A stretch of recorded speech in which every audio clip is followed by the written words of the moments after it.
बहुत बहुत स्वागत है आप सभी का। चलिए आज हिस्ट्री का सेकेंड सेट हम करते हैं। सेकेंड सेट में 50 सब्जेक्ट करेंगे जो मोस्ट इंपॉर्टेंट है। इसको भी हम देख लेते हैं इसका आंसर क्या होगा।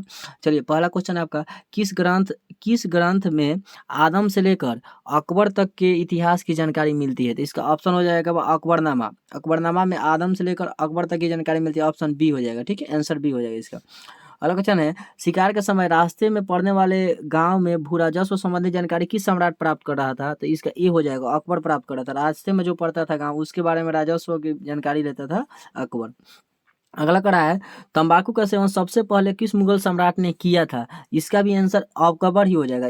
अकबर ही सबसे पहले सेवन शुरू किया था। ठीक है, चलिए अगला क्वेश्चन देखते हैं। अगला क्वेश्चन है आपका, आर्यों की सभ्यता किस सभ्यता के नाम से जाना जाता है। तो आर्यों की सभ्यता आप लोग को पता है, वैदिक सभ्यता है। कौन है? वैदिक सभ्यता। आंसर बी हो जाएगा। अगला क्वेश्चन, किसके शासनकाल में बौद्ध धर्म जो था वह हीनयान और महायान में क्या हो गया, विभाजित हो गया। हीनयान और महायान में कनिष्क के समय में हुआ था। किसके समय में? कनिष्क, यानी बी। कनिष्क किस वंश का शासन था?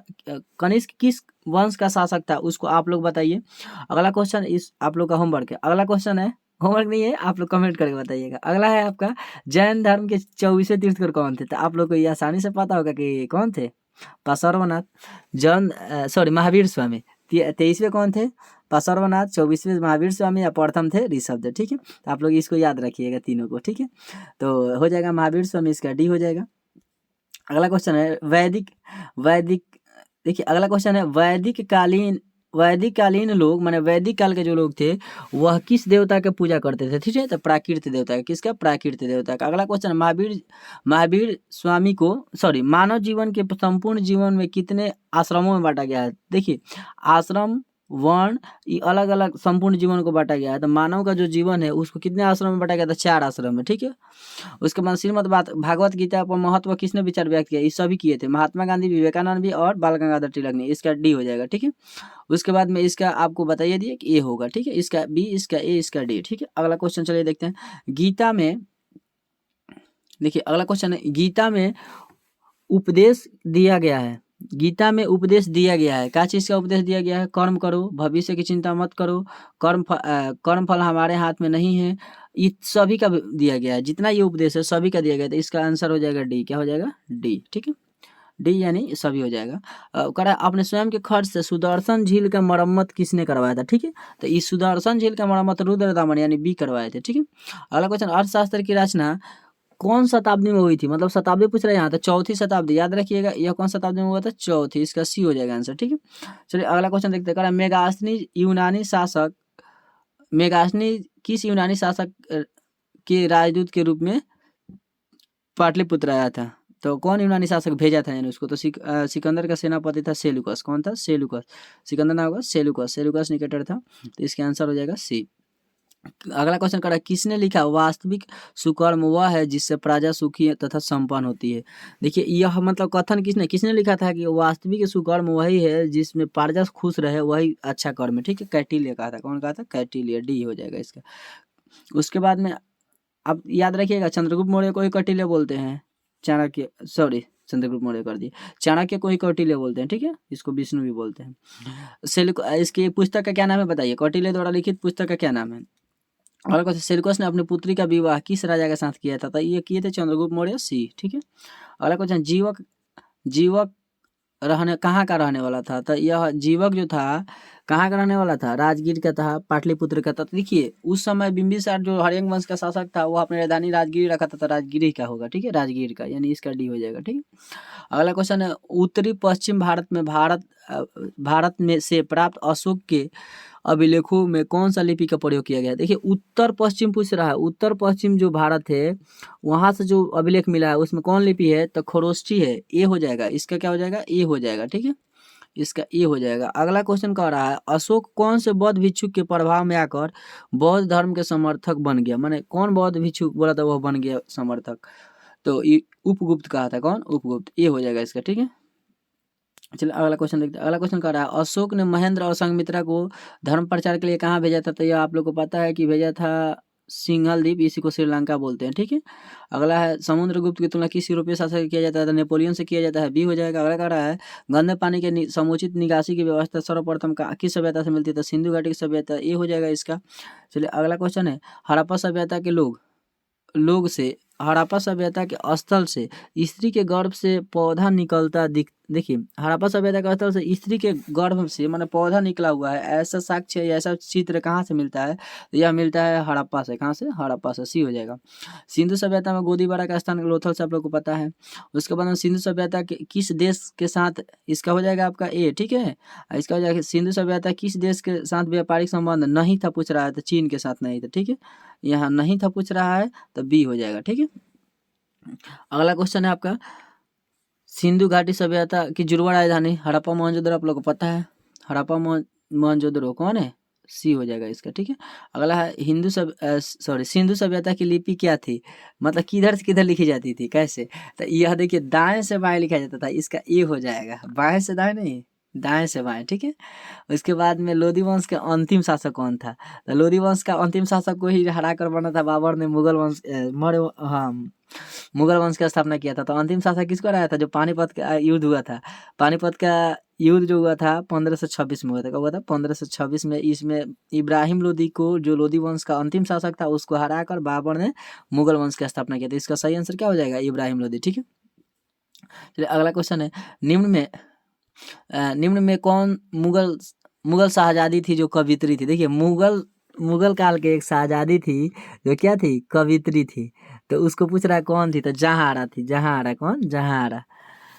जहांआरा थी, ये हो जाएगा, ठीक है। अगला है, खानवा का युद्ध कब हुआ था? जो खानवा का युद्ध है आप लोग को पता है कि बाबर लड़ा था। पानी पिया खाना खाया, उसके बाद पानी पिया खाना खाया मर गया। ऐसे आप लोग का ट्रिक है याद करने का। तो ये लड़ा था 1527 में, 26 में पानीपत का, 27 में खानवा का, ठीक है। उसके बाद 28 में लड़ा, 29 में लड़ा, मर गया 30 में। उसके बाद इसका आंसर हो जाएगा आपका बी, ठीक है। उसके बाद जजिया किससे लिया जाता था? तो जजिया किससे लिया जाता था? जिमियो से। इसका डी हो जाएगा, ठीक है। अगला क्वेश्चन आपका, बाजार ने किस शासक बाबर ने किस शासक को पराजित करके मुगल साम्राज्य किया था? अभी बताया था इब्राहिम लोदी को हराया था, तभी ना मुगल साम्राज्य की स्थापना किया। तो आप लोग याद रखिएगा, बी होगा इसका आंसर, ठीक है। अगला क्वेश्चन है, मुगल सम्राट अकबर का राज्याभिषेक कब हुआ? मुगल सम्राट में जो अकबर था वह राजा कब बना? उसका राज्याभिषेक कब हुआ? देखिए अकबर का पूछ रहे हैं, तो 1556 में। कब? 1556 में अकबर शासक बना, ठीक है। उसके बाद में 1556 के बाद अगला क्वेश्चन है, किस मुगल शासक ने दास प्रथा को समाप्त कर दिया था? तो दास प्रथा का सबसे पहले दास प्रथा का जो समाप्त किया था अकबर ने ही किया था। कौन किया था? अकबर किया था। तो अगला क्वेश्चन देखते हैं। अगला क्वेश्चन है आपका, हरिहर और बुक्का की ने विजयनगर साम्राज्य की स्थापना 1336 में किया था, अभी आप लोग को बताया। उसके बाद सर्वप्रथम विजयनगर यात्रा करने वाले विदेशी कौन था? विदेश से जो आया था सबसे पहले जो विजयनगर साम्राज्य में घूमने आया था वह कौन था? तो वह निकोल कोंटी था। कौन था? निकोल कोंटी, ये था। ये हो जाएगा, इसका भी ये हो जाएगा। अगला क्वेश्चन, हम्पी को यूनेस्को द्वारा विश्व पुरातत्व धरोहर में कब मतलब शामिल किया गया था? इसका डी हो जाएगा 1986 में, ठीक है। उसके बाद में सांची स्तूप। उसके बाद में आपका क्वेश्चन है, सांची स्तूप को सुरक्षित रखने में भूमिका किसने अधिक निभाई है? मतलब सांची के स्तूप को सुरक्षित रखने के लिए किसने अपना अहम भूमिका निभाया है? तो क्या आंसर हो जाएगा? सभी ने। कौन हो जाएगा? सभी ने। एच कौल ने भी, शाहजहां बेगम ने भी, और सुल्तान जहां बेगम ने भी, तीनों ने मिलकर इसको मतलब सुरक्षित करने में व्यवस्था किया, ठीक है। अगला है, महानवमी डिब्बे की महानवमी डिब्बे को किस विदेशी यात्री ने विजय भवन की संज्ञा दी थी? मैंने विजय भवन किसने कहा था महानवमी डब्बे को, ठीक है। ये विजयनगर साम्राज्य से क्वेश्चन है। तो आपका महानवमी डब्बा का पूछ रहा है, तो महानवमी डब्बा को जो पेज था उसका नाम था डेमिगोस पेज, ठीक है। डेमिगोस पेज ने, इसका ऑप्शन ए हो जाएगा। डेमिगोस पेज ने महानवमी डब्बे को क्या कहा था कि विजयनगर भवन, ठीक है, यह संज्ञा दिया था। अगला है, तालीकोटा अथवा उसी का नाम है राक्षस तंगड़ी या तालीकोटा का युद्ध कब हुआ था? तो 1565 में हुआ था। कब हुआ था? 1565 में हुआ था। इसका ऑप्शन बी हो जाएगा, ठीक है, 1565। चलिए अगला क्वेश्चन देखते हैं। अगला क्वेश्चन, निजामुद्दीन औलिया का दरगाह कहाँ थी? गलती देखिए, मिस टाइपिंग कर दिया है। कहाँ था तो या कहाँ है? तो दिल्ली में। कहाँ है? निजामुद्दीन औलिया का दरगाह कहाँ है? दिल्ली में। ये हो जाएगा, ठीक है। ख्वाजा मोइनुद्दीन चिश्ती का दरगाह कहाँ है? आप लोग को पता है, अजमेर में है। ये हो जाएगा, अजमेर हो जाएगा। सॉरी, अजमेर डी ना है, सॉरी, इसका डी हो जाएगा, ठीक है। अगर उसके बाद में कह रहा है कि निजामुद्दीन औलिया दिल्ली के किस सुल्तान के समकालीन था, माने दिल्ली में जो शासक था उस किसके समकालीन था नहीं जानते, तो मोहम्मद बिन तुगलक के था, इसका डी हो जाएगा। ठीक है, मोहम्मद बिन तुगलक के साथ था ये अजमेर हो जाएगा, डी हो जाएगा, और ये आपका हो जाएगा ए। ठीक है, दिल्ली में। अगला चलिए क्वेश्चन देखते हैं। अगला सॉरी देखिए 40 तक हम लोग किए थे, 42 तक कर लिए थे, 42 तक किए थे। ठीक है,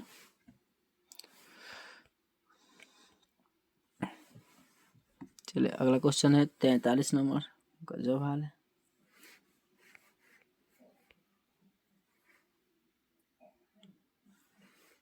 चलिए 43 नंबर क्वेश्चन है।